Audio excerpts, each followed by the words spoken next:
Hi hello రైతు సోదరులకు నమస్కారం అండి. మనం మిరప పంటలో వచ్చేసి కాపు సెట్టింగ్ కోసం అని చెప్పేసి మనం పోయిన వారం వచ్చేసి సఫారీ అండ్ గ్రోవెల్ స్ప్రే చేసాము.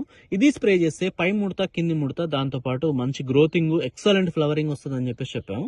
దానికి గాను ఇప్పుడు పూత వస్తా ఉందా లేదా అనేది ఒకసారి గమనిద్దాం. మనం వారం అవుతా ఉంది ఇప్పుడు స్ప్రే చేసి, ఒకసారి బుడ్లు కూడా చూడొచ్చు.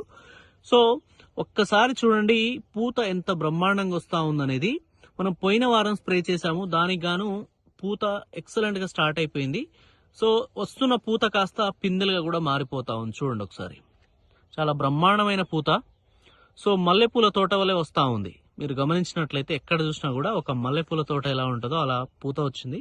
ఈ పూతని మనం గనక కాపాడుకొని ఒక మంచి కాప్ సెట్ చేసుకోగలిగితే ఖచ్చితంగా ఒక మంచి దిగుబడి అయితే తీయొచ్చండి. చూడండి ఒకసారి ఎంత బ్రహ్మాండంగా పూత పూస్తూ ఉందో. ఇది పరిస్థితి. ఈ పూతని మనము కాపుగా సెట్ చేసుకోవాలి. అది థ్యాంక్ యూ అండి. సఫా